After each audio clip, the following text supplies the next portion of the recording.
स्वागत है आपका भीम न्यूज इंडिया, देश के सबसे प्रमुख और विश्वसनीय चैनल में। आप देख रहे हैं भीम न्यूज इंडिया। नमस्कार, मैं आपके साथ हूं। आइए जानते हैं आज की ताजा अपडेट्स। देश और दुनिया में क्या चल रहा है उसकी पूरी जानकारी लेकर हाजिर हैं। सबसे पहले बात करते हैं आज के मुख्य समाचार की। मजदूर किसान विरोधी काले कानून को लेकर पूरे देश में आज स्ट्राइक है।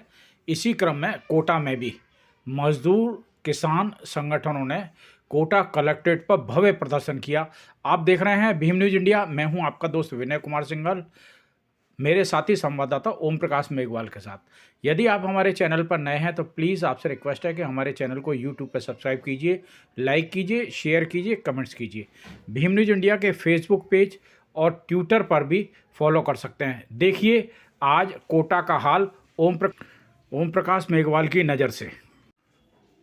कलेक्ट्रेट कोटा, हज़ारों की तादाद में केंद्रीय कार्यालय के श्रमिक, जिसमें बैंक, बीमा, रेलवे के साथ मजदूर किसान इकट्ठे हुए।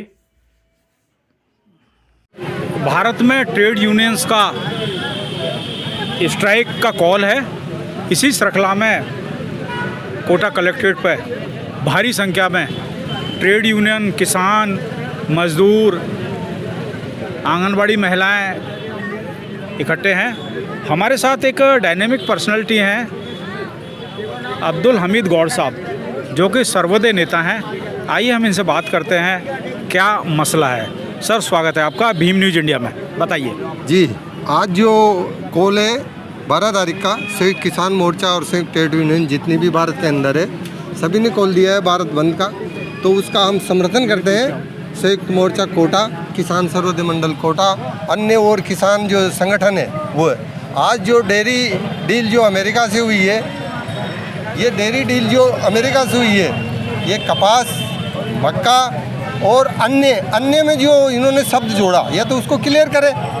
अन्य में तो कोई भी चीज़ आ जाएगी, तो हमें इसका मुकाबला अमेरिका से कैसे करेंगे? हम 0% पे हमें दे रहा है और हम उसको 18% टैक्स दे रहे हैं, तो हमारे किसान तो यहाँ के उसका मुकाबला कर ही नहीं सकते हैं। तो ये डेयरी डील जो भी हुई है, ये किसानों के लिए, भारत की जनता के लिए बहुत ही खतरनाक है। इसमें अगर एक और सिस्टम आया है कि वहाँ अमेरिका के जो पशु है नहीं, वो अमेरिका का पशु मांसाहार प्रोजेक्ट भी उसमें शामिल करके खिलाते हैं, तो ये तो हमारे देश के लिए और घातक है।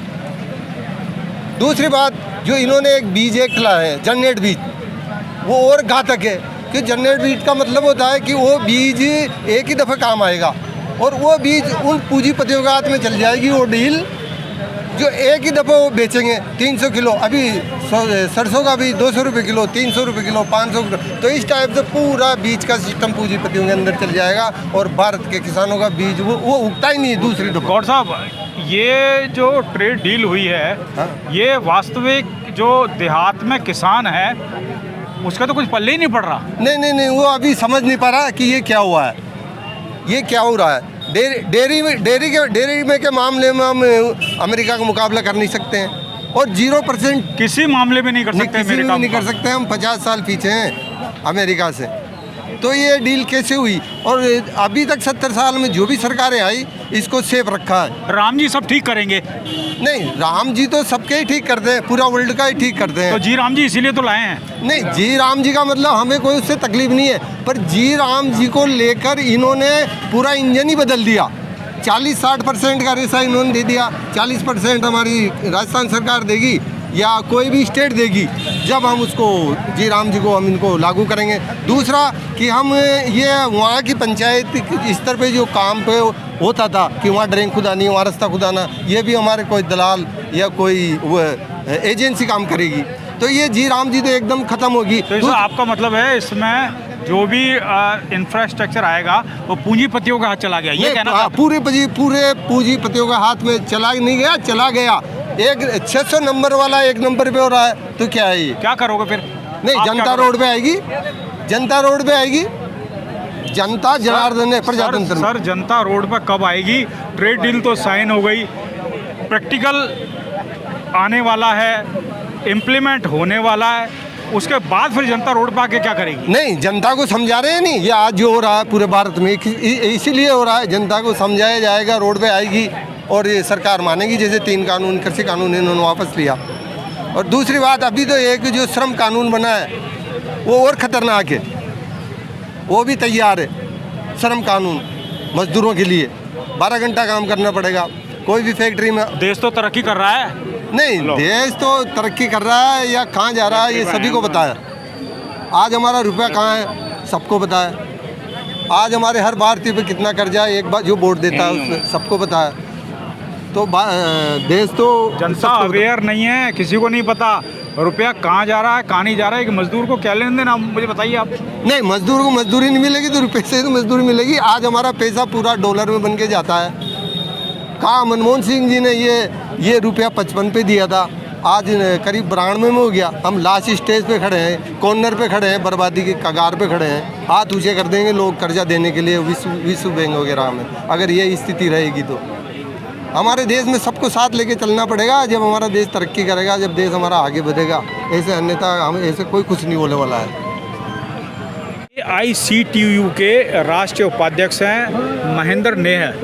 आप बताएं कि महेंद्र नेह किसी परिचय के मोहताज नहीं है। चिंतक हैं, लेखक हैं, गायक हैं और काफ़ी खूबियां हैं। आइए हम बात करते हैं नेह साहब से। नेह साहब, आज ये जो प्रदर्शन हो रहा है इसके बारे में क्या कहेंगे?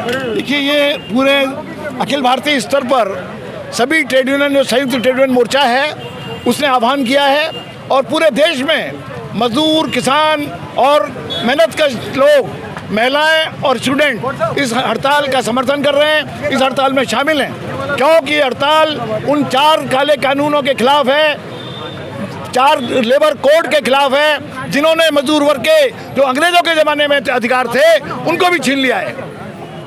क्या करोगे? देखिए, लड़ाई अंग्रेजों के खिलाफ भी लड़े थे। यही 4 कानून जो है पार्लियामेंट अंग्रेजों के ज़माने में लाई थी और भगत सिंह और राजगुरु सुखदेव उन्होंने मीटिंग करके तय किया कि हम बम डालेंगे। और इन काले कानूनों को वापस करने के लिए भगत सिंह ने और बटुकेश्वर दत्त ने उस समय की जो पार्लियामेंट थी अंग्रेजों की, उसमें बम फेंका था और पर्चे बांटे थे कि इन काले कानूनों को वापस लो। सर, उस समय राष्ट्रवाद था, उस समय राष्ट्रवाद था। वर्तमान में कहाँ है राष्ट्रवाद? विपक्ष भी कमज़ोर है, आपकी ट्रेड यूनियनें भी कमज़ोर हैं। क्या करोगे ये बताओ, आप क्या करोगे? देखिए, ऐसा है कि विपक्ष कमज़ोर है। ये जो प्रचार है ना, ये सत्ताधारी वर्ग का प्रचार है। कोशिश देखिए, जो लड़ रहे हैं वो कमज़ोर नहीं होते, जो संघर्ष कर रहे होते हैं, भले 10 आदमी हों, वो कमज़ोर नहीं होते। जो घर पे बैठ के मालिक वर्ग की चाकरी करते हैं, जो सत्ताधारी वर्ग की चिरौरी करते हैं, अंधभक्त होते हैं, वो होते हैं कमज़ोर। हम लोग कमज़ोर नहीं हैं, हम संघर्षशील सिपाही हैं मजदूर वर्ग के, और हम संघर्ष हमारी ताकत है। इस ताकत के बल पर हम इस सरकार को पलट देंगे, ये हमारा फैसला है। कॉमरेड अशोक हैं हमारे साथ, जो कि ये जेके आंदोलन है, इसको लगभग ये मान के चलिए 300 दिन के लगभग होने पाए हैं, संघर्ष कर रहे हैं। 360 दिन हो गए, 60 यानी 1 साल, 5 दिन बाद 1 साल हो जाएगा। यानी आप ये कह सकते हो कि गिनीज वर्ल्ड बुक में शायद लगभग ये दर्ज होने वाला है। कॉमरेड अशोक, मुझे बताइए कहाँ कमजोरी रही कि अपनी मांगें अभी तक मानी नहीं गई? सिंघल जी, आप हमारी न्यूज़ को बराबर दे रहे हैं धरने की को, और हमारे साथ सबसे बड़ी विशेषता ये है कि इस लोकतंत्र में हमारे ओम बिरला जी जो अभी संविधान के पद पर बैठे हुए हैं, और उन्होंने ये कहा था कि समाज के अंतिम व्यक्ति को न्याय मिलना चाहिए इस लोकतंत्र में।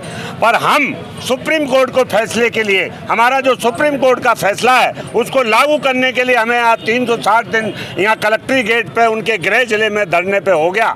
और हमारी बात अभी तक उस सुप्रीम कोर्ट के बात को नहीं सुना जा रहा है, कोटा कलेक्टर उस बात को नहीं सुन रहे हैं, यहाँ के एमएलए और एमपी नहीं सुन रहे हैं, और सर्वोच्च सत्ता पे 543 सांसदों का संचालन करने वाले ओम बिरला जी जो आज उनके खिलाफ प्रस्ताव आ गया है।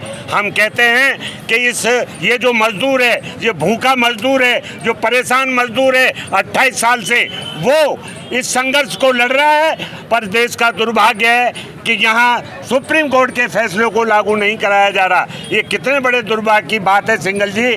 हम चाहते हैं कि ये सरकार हमारे फैसले को लागू करे, ज़मीन को अधिग्रहण कर लिया है सरकार ने अधिग्रहण कर लिया है ज़मीन को, और ज़मीन अधिग्रहण के बाद सरकार ने उस पर मोहर लगा दी है।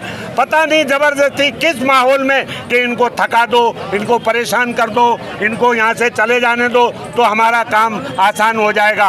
हम यहाँ से हटने वाले लोग नहीं हैं सिंघल जी, हम मर जाएंगे, हम कट जाएंगे, हम यहाँ से हटने वाले, हम अपने पैसे को लेके रहेंगे।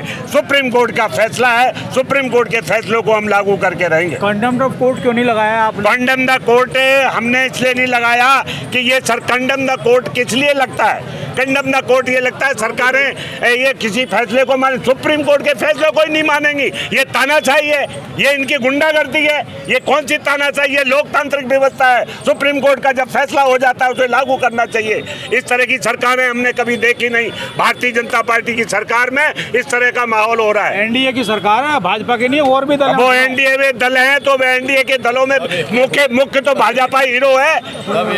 एनडीए वही चला रहा है सरकार को, वही सब कर रहे हैं, क्योंकि ये पूंजीपतियों की सरकार है, ये अडानी और अंबानी की सरकार है।